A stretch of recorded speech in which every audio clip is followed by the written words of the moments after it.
When it comes to mind control in the MKUltra program, numerous methods and tactics were used to control the minds of the U.S. population. One other aspect of the MKUltra program that many have failed to cite is the usage of food as a weapon to control the minds of the population. What one could do with a gun, the powers that be have decided they could do far more by systematically depreciating the nutritional value of our food under what is called the Codex Alimentaris Initiative. Use diseases today to manipulate and control people, but most of the information is at Stanford University and the Hoover Institute that shows how to use food to manipulate and control populations. And then they add these things called additives, which are behavior modifiers, which were released on the Nuremberg trial to the food to help addict people and addict them to certain types of behavior and limit their range of thinking.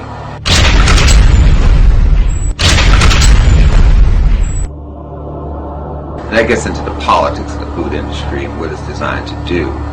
And most of the time, black folks think that food is innocent. But when you're under oppression, nothing is innocent. Everything is a tool to keep you oppressed. For some reason, we think that the food is innocent, but it's not. It's one of the weapons, the major weapons is used to control people and cause all these diseases, hyperactivity, tooth decay, birth defects, fibroid tumors, prostate diseases. The main thrust of the disease industry is to create diseases through food. And then we look for all of these magic solutions from the same industry, disease industry, to save us, which means we're going to get another disease, which they call side effects.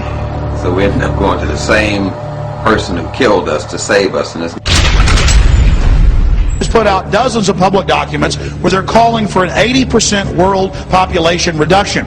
In fact, at the Beijing Women's Conference, the World Conference, back in 1997, the head of the UN Food Program said, "We will use food as a weapon against the people."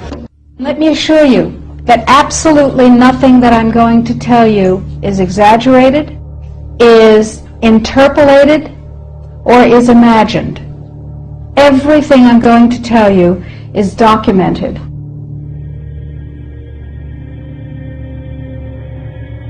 He who controls food controls the world. Well, they said in 1962, we're going to work toward total global implementation of Codex Alimentarius on December 31st, 2009. They were sort of guidelines. Now, Codex Alimentarius Commission is administered by the World Health Organization, WHO, and the FAO, the Food and Agriculture Organization. They fund Codex and they run it at the request of the UN. So they're mommy and daddy to Codex Alimentarius. In 1994, Codex, with no notice here in this country whatsoever, declared nutrients, put on your intellectual seatbelts, declared nutrients to be toxins. They're poisons. Under Codex, every dairy cow on the planet must be treated with Monsanto's recombinant bovine growth hormone. Furthermore, under Codex, every animal used for food on the planet must be treated with subclinical antibiotics and must be treated with exogenous growth hormones. If you do the numbers in the WHO-FAO projections, the epidemiological projections, they estimate, not I, that just the vitamin and mineral guideline alone, when it goes into global implementation on December 31st, 2009, will result in a minimum of 3 billion, that's B, bad, big, billion deaths. 1 billion through simple starvation. Those folks who die are not particularly economically successful from the point of view of the corporations, but the next 2 billion. They will die from the preventable diseases of undernutrition. Who will live? Probably those people who are wealthy enough and powerful enough to have their own pushers of clean food and nutrients. So we need your help, because the United States leadership is what's going to literally save the population of the planet.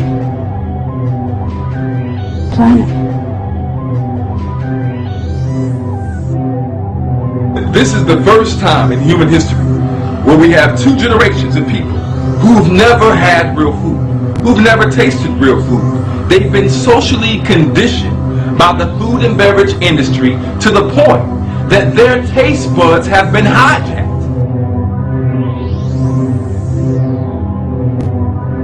When their taste buds were hijacked, it occurred when they were children. Most Americans eat sugar, starch, and a fat-centered diet, which will produce death and disease every single time.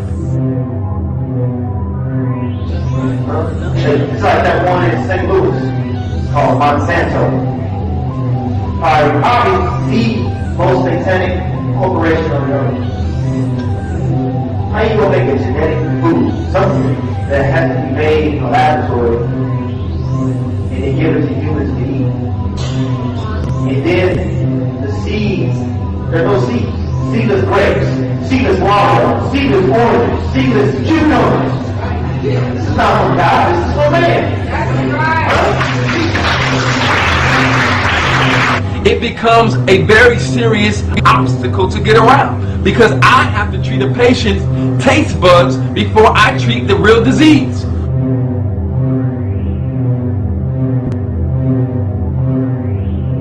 See, a person who is overweight, you see all these children running around who are overweight and these adults who are overweight, those persons are starving to death. When a person's overweight, they're literally starving to death because the body is not getting the nutrients that it needs. So what it does, it tells that person, feed me more, put more in. So this person overindulges and overeats to pacify the urge of hunger, the urge of nutrient deficiency that is going on inside of their bodies. And what happens is the body will store that garbage that they're eating as fat, and that person becomes overweight. But the reality is, when you see an overweight person, you're looking at a person who's starving to death. And most people don't understand that concept. So we really have to get behind the idea of natural foods to get away from the Codex Alimentaris initiative and agenda. Because what it's going to do, if you think you're seeing a sick nation today, you project this out about 10 to 15 more years, you're going to really see people dying of preventable diseases because they're malnourished. And not because there aren't grocery stores, not because there isn't a store to go buy things, but because what is in the food, what is inside of the food does not sustain life. And that's where really where we are now.